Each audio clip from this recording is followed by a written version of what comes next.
उसके मुंह से लगातार गुनगुना रहा था। छोटे बालों वाली लड़की ने उसे बताया कि युद्ध समाप्त हो चुका है, पर मास्क वाला व्यक्ति ये नहीं मानता था और सोचता था कि वह गद्दार है। तभी डायसन ने मास्क वाले के ऊपर झपट्टा मारा जब वह घबरा रहा था और अपने मुक्के से उसके सिर पर हमला किया और फिर उसके सिर से गैस मास्क खींचकर हटा दिया। जापानी सैनिक का चेहरा बूढ़ा और रक्त वाहिकाएं कमजोर थीं, पर वह अभी भी कभी हार नहीं मानूंगा कह रही थी। लड़की ने जल्दी से अपना टैबलेट निकाला और जापान के समर्पण का वीडियो चलाया। जापानी सैनिक टूट गया। उसने कहा कि जापानी सेना के 1945 में छोड़ने के बाद से उसने इस स्थान की रक्षा की थी। डायसन ने पूछा कि उसकी टीम के सदस्यों को किसने अपहरण किया था। जापानी सैनिक ने कहा कि वे जैव रसायनों का इंजेक्शन लगा योद्धा थे, लेकिन वे सभी विफल रहे और उसने स्वयं उन्नत संयोजन का टीका लगाया था, इसलिए इतने लंबे समय तक जीवित बच सकता था।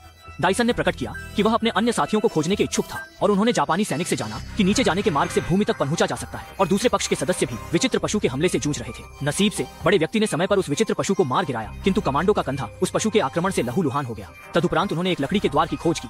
कप्तान ने स्पर्श किया और वह द्वार तुरंत ढह गया। गोपनीय कोठरी की दीवार पर परीक्षित योद्धा लटक रहा था, जिससे पुराने जापानी सैनिक की क्रूरता स्पष्ट थी। उसी क्षण कमांडो ने सिरिंज पाई, जिसमें सुनहरे पाउडर जैसा कुछ था।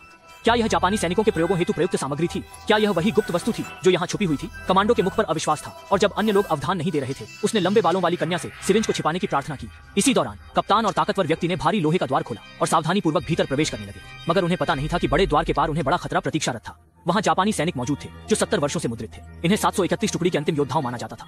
जैसे ही कोई भीतर प्रविष्ट होता, वे निद्रा से जाग उठते और भयानक बात यह थी कि ये सैनिक तलवार और गोलियों से अजेय थे। मुख्य सैनिक ने आगे बढ़कर कप्तान को धक्का दिया और बाकी सैनिक भी त्वरित गति से पास आ गए। बलिष्ठ व्यक्ति ने शीघ्रता से कप्तान को सहारा दिया और द्वार की ओर दौड़ पड़ा।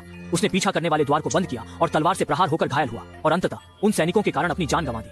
कप्तान ने अपने साथी की अंतिम सांस देखी और उसने द्वार को मुक्त किया और वे तीनों तुरंत नीचे के मार्ग में उतर गए, जबकि सैनिक यांत्रिकता से लोहे के द्वार से टकरा उठे। नीचे पथ में उन्होंने अपने सहयोगी छोटे कृष्ण को मृत पाया, जो कि विद्रूप पशुओं ने निर्ममता से समाप्त किया था और वे भी इनसे हमले के शिकार हुए। कुछ विपत्तिजनक क्षणों के पश्चात वे अंत में डायसन से जा मिले।